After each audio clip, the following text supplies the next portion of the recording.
नाथ यज्ञ कुंड में उन्होंने आहुति दी।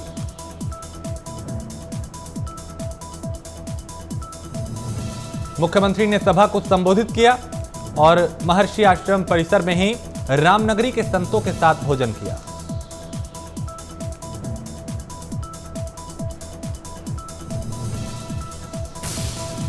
संसद के दोनों सदनों में विपक्षी दलों का हंगामा। राज्यसभा के निलंबित 12 विपक्षी सांसदों ने निलंबन रद्द करने को लेकर धरना दिया।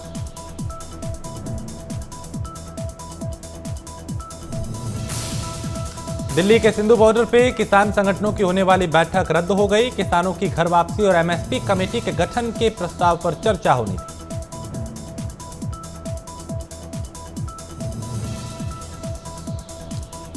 ये बैठक अब 4 दिसंबर को होगी। बता दें कि पंजाब के कई किसान धरना खत्म करने के पक्ष में हैं और वहीं कई किसान संगठन एमएसपी कानून और मुकदमों की वापसी समेत अन्य मांगों को लेकर धरना जारी रखना चाहते हैं।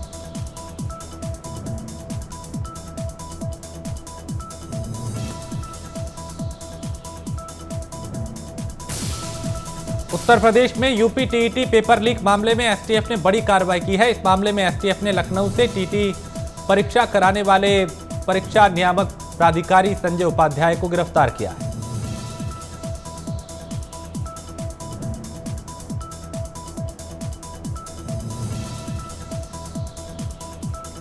संजय उपाध्याय को परीक्षा नियामक प्राधिकारी बनाया गया था। सरकार ने पेपर लीक होने के मामले को उनकी बड़ी चूक माना था।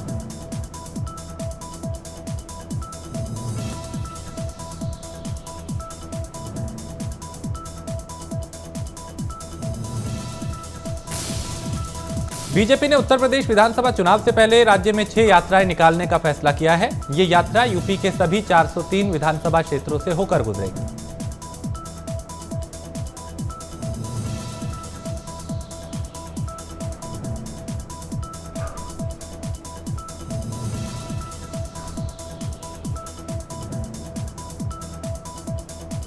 इससे पहले कांग्रेस प्रदेश भर में प्रतिज्ञा रैली कर रही है, जबकि समाजवादी पार्टी विजय रथ यात्रा निकाल रही है।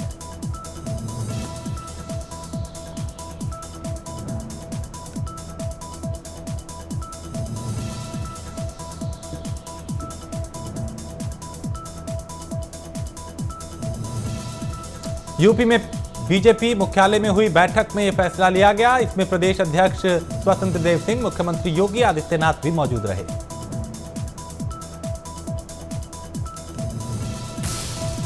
अखिलेश यादव ने बांदा में समाजवादी विजय रथ यात्रा को संबोधित किया और इस दौरान अखिलेश ने उत्तर प्रदेश की योगी सरकार पर जमकर हमला बोला।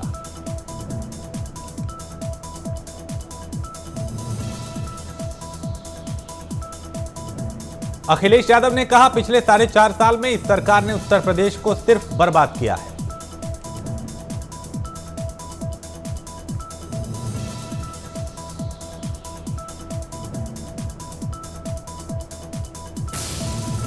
यूपी के मुख्यमंत्री योगी आदित्यनाथ युवाओं को तकनीकी रूप से अपग्रेड करने के लिए जल्द बड़ी सौगात देने वाले।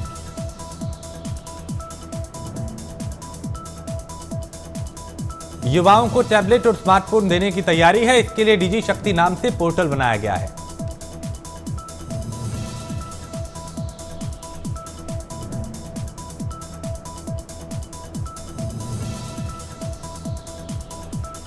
सरकार की तरफ से छात्रों को फ्री स्मार्टफोन और टैबलेट देने के लिए राहत दी गई है और उन्हें कहीं भी पंजीकरण कराने की जरूरत नहीं है।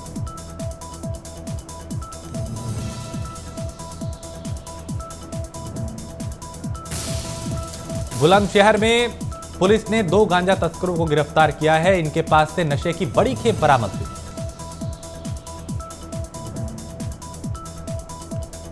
अंतर्राष्ट्रीय बाजार में इस गांजे की कीमत 1 करोड़ 30 लाख रुपए के आसपास बताई जा रही है।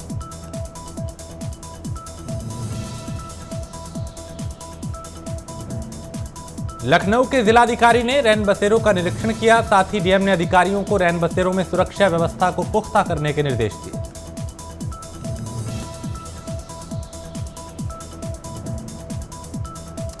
डीएम ने इस दौरान कोविड प्रोटोकॉल के नियमों का पालन कराने के भी निर्देश दिए।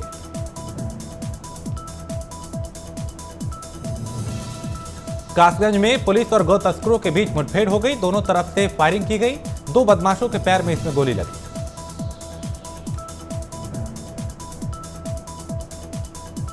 पुलिस ने दोनों बदमाशों को अस्पताल में भर्ती कराया। इनके पास से 3 तमंचे और कई कारतूस बरामद हुए।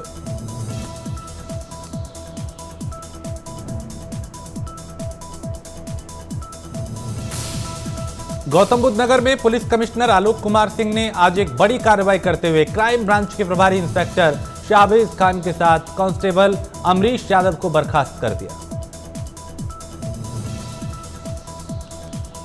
इन दोनों पुलिसकर्मियों पर और इनकी टीम पर एटीएम लूटकांड के आरोपियों को 20 लाख रुपए और कार लेकर छोड़ देने का आरोप है। शामली में पुलिस ने 25,000 की लूट के आरोपी को गिरफ्तार किया है। पुलिस ने आरोपी से लूट की रकम भी बरामद की।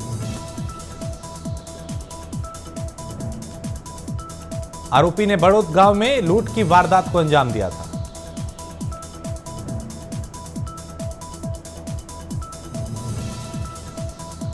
हमीरपुर में डीएम और एसपी ने पैदल नगर भ्रमण किया और बेतवा पुल होते हुए बेतवा तटबंध का जायजा लिया।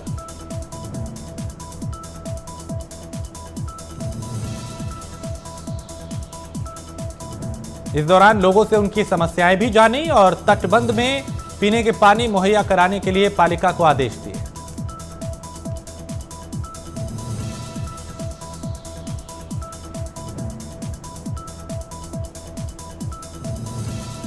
शामली में एक मनचले की पिटाई का वीडियो सोशल मीडिया पर वायरल हो रहा है। और मनचले ने कॉलेज से घर लौट रही छात्रा के साथ छेड़छाड़ की थी।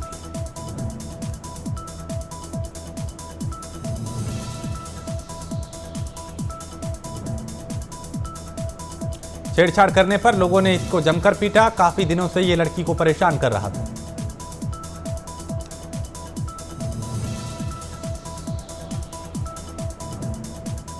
हमीरपुर में पुरानी रंजिश के चलते 2 पक्षों में जमकर खूनी संघर्ष हो गया, जिसमें कई लोग घायल हुए। घायलों को नजदीकी अस्पताल में भर्ती कराया गया। फिलहाल पुलिस मामले की जांच कर रही है। गोंडा के बनकटवा के पास भीषण सड़क हादसा हुआ, जहां तेज रफ्तार बस और ट्रॉली की आमने सामने से टक्कर हो गई। बताया जा रहा है कि स्टीयरिंग फेल होने की वजह से यह हादसा हुआ। गनीमत यह रही कि हादसे में सभी लोग सुरक्षित रहे। गोरखपुर में पुलिस को बड़ी सफलता हाथ लगी। बता दें कि आबकारी विभाग की टीम ने कच्ची शराब के ठिकानों पर छापेमारी की। पुलिस ने दबिश देकर सैकड़ों लीटर अवैध कच्ची शराब को बरामद किया। साथ ही एक आरोपी को भी शिकंजे में लिया। चित्रकूट के जवाहर नवोदय विद्यालय में विद्यालय प्रबंधन पर खाना ना देने, अच्छी पढ़ाई ना होने को लेकर सैकड़ों छात्र धरने पर बैठ गए। छात्रों का आरोप है कि गंदा खाना दिया जा रहा है और पढ़ाई भी नहीं हो रही। वहीं अमरोहा में भी भीषण सड़क हादसा हुआ, जहां रोडवेज बस और कार में भीषण टक्कर हो गई। इस हादसे में 2 लोगों की मौत हुई, जबकि 3 लोग घायल हुए। घायलों को तुरंत अस्पताल में भर्ती कराया गया।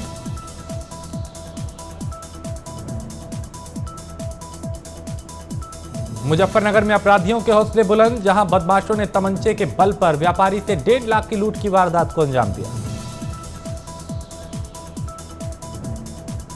बाइक सवार 3 बदमाशों ने इस वारदात को अंजाम दिया। सूचना पर पहुंची पुलिस बदमाशों की तलाश में जुटी।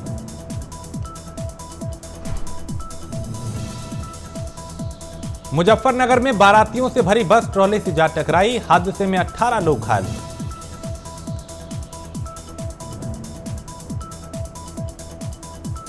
बस में 60 से 70 लोग सवार थे। बस का स्टीयरिंग फेल होने की वजह से यह हादसा हुआ। श्रावस्ती में प्रदेश सरकार ने सरकारी जमीन पर कब्जा करने वाले भूमाफियाओं पर नकेल कसना शुरू कर दी। इकोना क्षेत्र में कब्रिस्तान की जमीन पर भूमाफिया ने अपना कब्जा कर लिया था, जिसे ध्वस्त किया गया। कोरोना के नए वेरिएंट को लेकर लखनऊ एयरपोर्ट पे बढ़ाई गई सतर्कता। विदेशों से आने वाले यात्रियों की लखनऊ एयरपोर्ट पे हो रही है आरटीपीसीआर जांच। जिलाधिकारी अभिषेक प्रकाश ने एयरपोर्ट पे महत्वपूर्ण बैठक करके सावधानी बरतने के निर्देश दिए।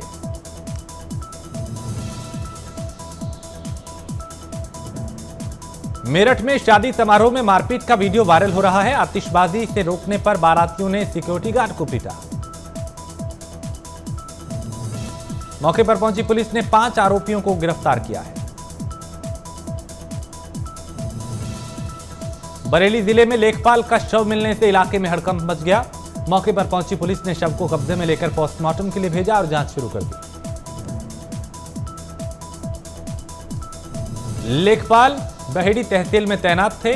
बुधवार की सुबह उनका शव नाले में मिला, जिसके बाद इलाके में हड़कंप मच गया। जम्मू कश्मीर के नौशेरा सेक्टर में आईईडी ब्लास्ट में शहीद हुए मेजर चित्रेश बिष्ट की दूसरी बरसी पर उनके साहस और बलिदान को याद किया गया। शहीद को श्रद्धांजलि सभा में विभिन्न राजनीतिक पार्टियों के नेताओं और सामाजिक संगठनों के प्रतिनिधियों ने श्रद्धांजलि अर्पित की। दिल्ली के बल्लीमारान विधानसभा से आम आदमी पार्टी के विधायक और केजरीवाल सरकार के कैबिनेट मंत्री इमरान हुसैन का 3 दिसंबर को रुड़की के पिरानकलियर वो पहुंचे।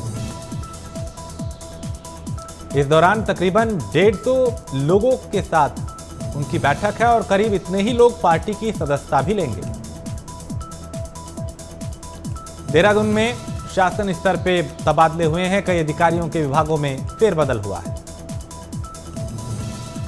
युगल किशोर पंत को उधम सिंह नगर का नया डीएम बनाया गया है और 35 आईएएस और पीसीएस के कार्यभार में बदलाव हुआ है। रुड़की में गन्ना पेराई सत्र शुरू होने के बाद ही किसानों की परेशानी बढ़ने लगी है। बता दें कि किसानों ने शुगर मिल प्रबंधन पर बाहरी गन्ना लेने का आरोप लगाया है, जिसके बाद नाराज किसानों ने मिल पर मनमानी का आरोप लगाते हुए यहां पे धरना दिया।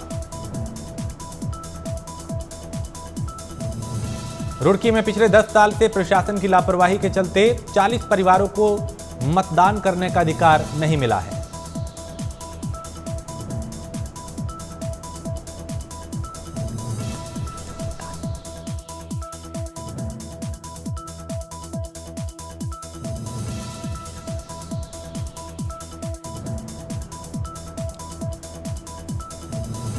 बीते कई साल से आसपास के गांव से आकर मुंडियाकी गांव में एक साथ बसे 40 परिवार को उत्तराखंड सरकार ने राशन कार्ड, आधार कार्ड, बिजली का कनेक्शन और दूसरे दस्तावेज तो मुहैया करा दी, लेकिन सुविधाएं नहीं।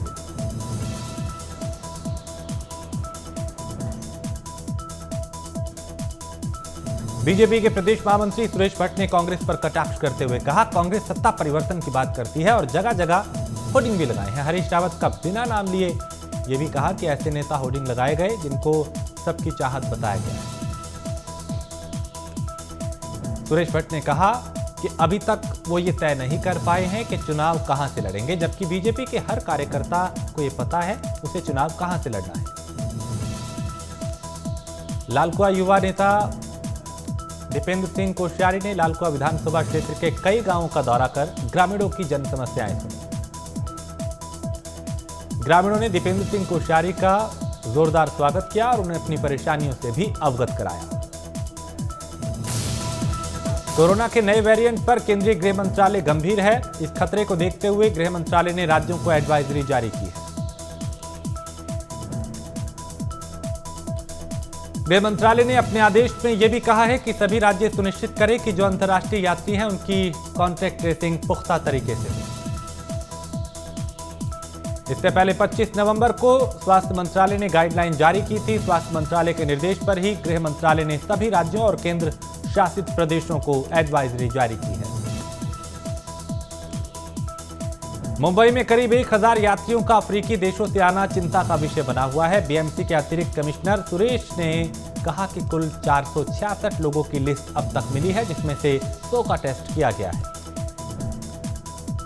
उन्होंने कहा, अगर इन लोगों की रिपोर्ट नेगेटिव आती है तो कोई दिक्कत नहीं, लेकिन जिन लोगों की रिपोर्ट पॉजिटिव आएगी उसको लेकर फिर दिक्कत हो सकती है।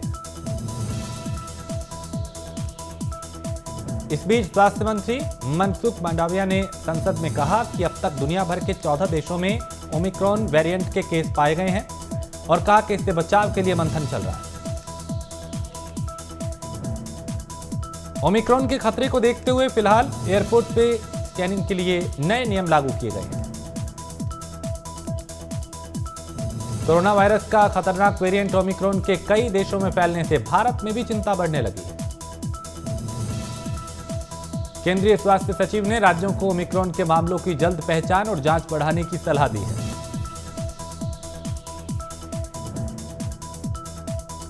कोविड के नए वेरिएंट का कोई मामला अभी भारत में नहीं आया। इस वेरिएंट का सबसे पहले दक्षिण अफ्रीका में पता चला था। भारत में पिछले 24 घंटों में कोरोना के 6,990 मामले सामने आए,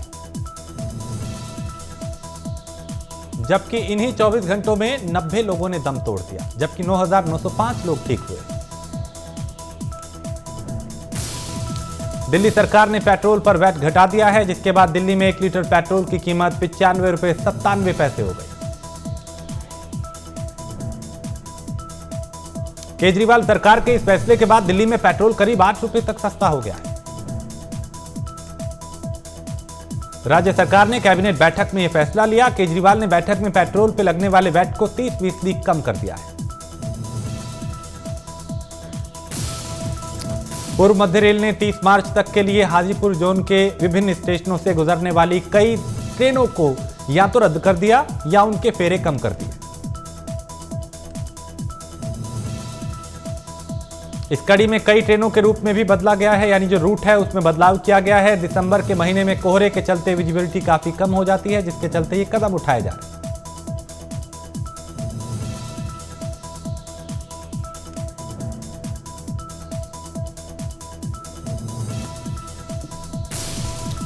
ट्विटर ने एक नया रूल जारी किया है। इससे यूजर्स दूसरे की तस्वीर बिना उनकी इजाजत के शेयर नहीं कर पाएंगे।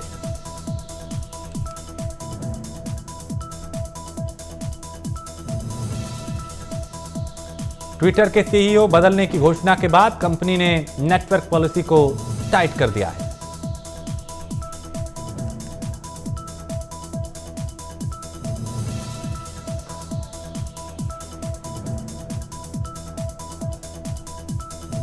इस नए रूल के अनुसार वैसे लोग जो पब्लिक फिगर नहीं हैं, वो ट्विटर को अपनी फोटो या वीडियो डिलीट करने के लिए कह सकते हैं।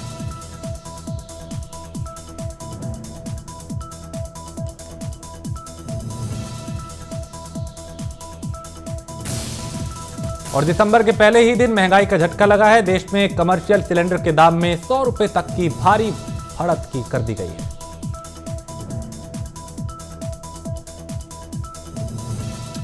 इस बढ़त के साथ अब दिल्ली में 19 किलो वाला कमर्शियल सिलेंडर 2101 रुपए में मिलेगा।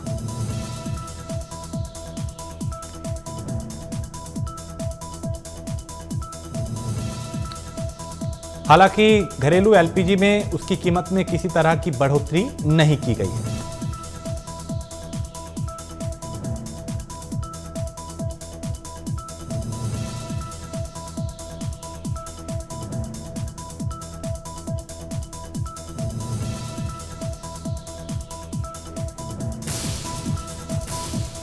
इंडियन प्रीमियर लीग के 15वें सीजन के मेगा ऑक्शन के पहले टीमों ने अपने रिटेन किए गए खिलाड़ियों की लिस्ट जारी कर दी है।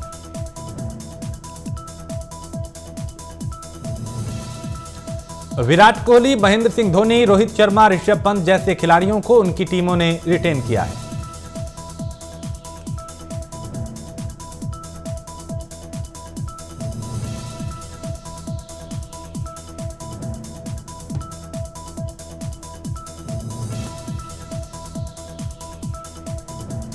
आईपीएल के नए सीजन में कुल 10 टीमों को हिस्सा लेना है, जबकि दिसंबर के आखिरी हफ्ते या जनवरी के पहले सप्ताह में मेगा ऑक्शन होगा।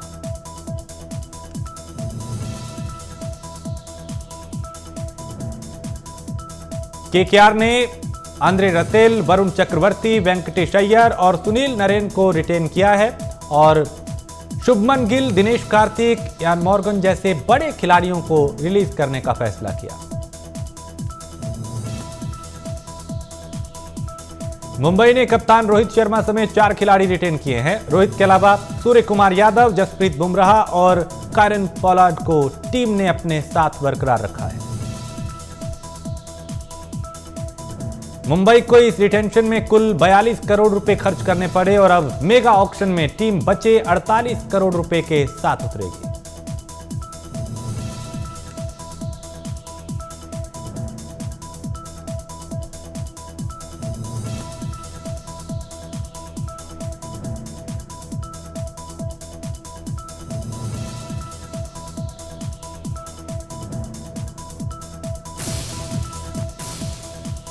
पवित्र रिश्ता फेम एक्ट्रेस अंकिता लोखंडे और विक्की जैन इन दिनों अपनी शादी की तैयारियां कर रहे हैं। सोशल मीडिया पर लगातार दोनों की तस्वीरें सामने आ रही हैं। बता दें कि अंकिता और विक्की लंबे वक्त से एक दूसरे को डेट कर रहे हैं। विक्की और अंकिता 14 दिसंबर को 7 फेरे लेंगे।